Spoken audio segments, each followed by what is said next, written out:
याद करना है। तो पदार्थ की 5 अवस्था है, कल भी जाने थे। 5 अवस्थाएं हैं।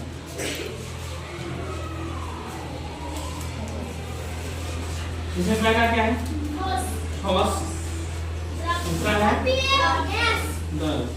तीसरा है गैस। और चौथा है प्लाज्मा अवस्था। प्लाज्मा और पांचवा है BIC, boss Einstein condensate. Boss Einstein condensate. इसमें हम पहला क्या जानेंगे? किसके बारे में? ठोस के बारे में। किसके बारे में?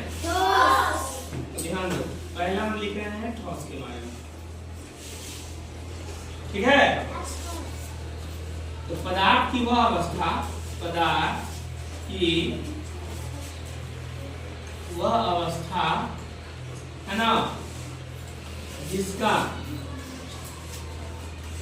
आयतन है ना और आकार, आयतन और आकार दोनों क्या हो? आकार दोनों निश्चित हो। क्या हो? निश्चित हो। तो उसे क्या कहेंगे? तो उसे ठोस कहेंगे या ठोस कहते हैं।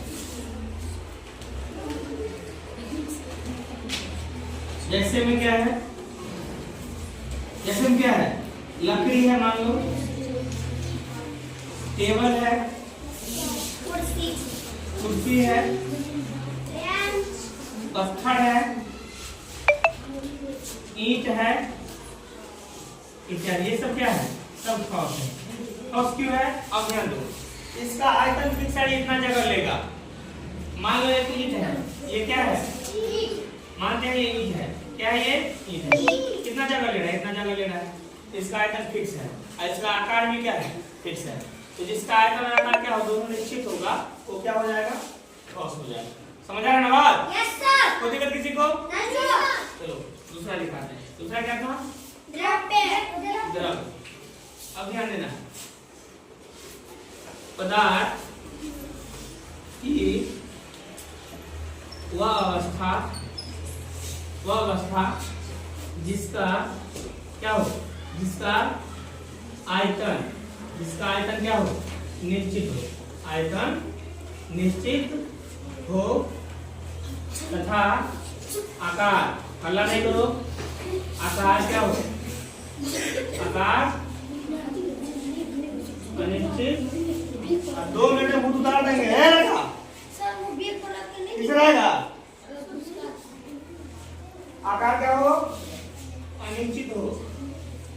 तो उसे क्या कहेंगे? तो उसे द्रव कहते। अब ध्यान देना, द्रव में क्या क्या आ जाएगा? जैसे में तो ध्यान दो, जैसे में क्या है? पानी आ जाएगा, घी आ जाएगा, तेल आ जाएगा, यानी जो लिक्विड फॉर्म में रहता है। पेट्रोल आ जाएगा, डीजल आ जाएगा, केरोसिन तेल आ जाएगा। ये सब क्या है?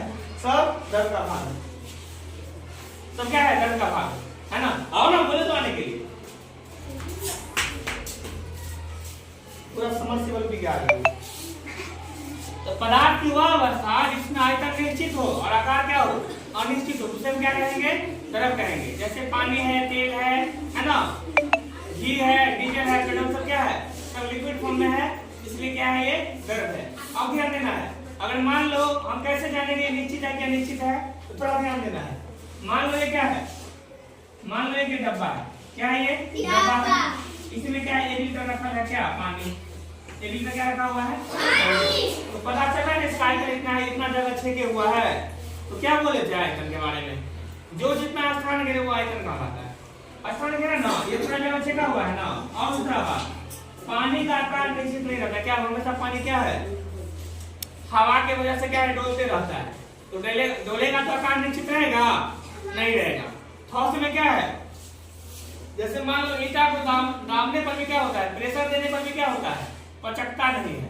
इसका मतलब क्या है? इसका आयतन भी निश्चित है और आकार भी निश्चित है। क्यों है?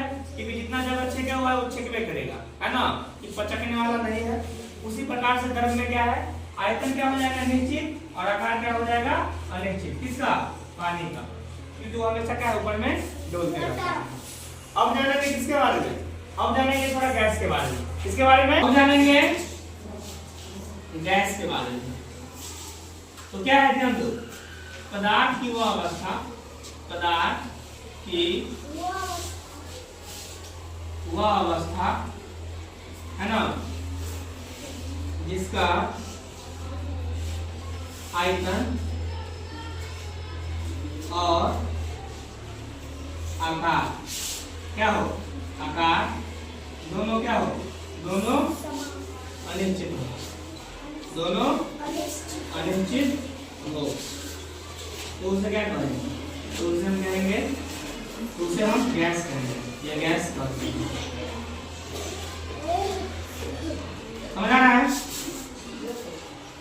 जैसे हम ध्यान दो, हाइड्रोजन हो गया, है ना, ऑक्सीजन हो गया, है ना, CO2 कार्बन डाइऑक्साइड। तो हाइड्रोजन हो गया, ऑक्सीजन हो गया, कार्बन डाइऑक्साइड हो गया और CO जिसको क्या बोलते हैं कार्बन मोनोऑक्साइड। इस सब क्या है, आयतन और आकार क्या है, दोनों निश्चित नहीं है। तो मतलब क्या है, जिसका आयतन और आकार क्या हो दोनों अनिश्चित हो, उसे हम क्या कहेंगे, उसे हम गैस कहेंगे। ठीक है ना। इस प्रकार से पदार्थ के पांचों अवस्था में 3 अवस्था को जाने और इसी को पढ़ना है आगे अगले क्लास में 9वां 10वां के लिए क्या प्लाज्मा अवस्था और बहुत साइंस करने से BRC। ठीक है ना। Yes sir. चलो ठीक है।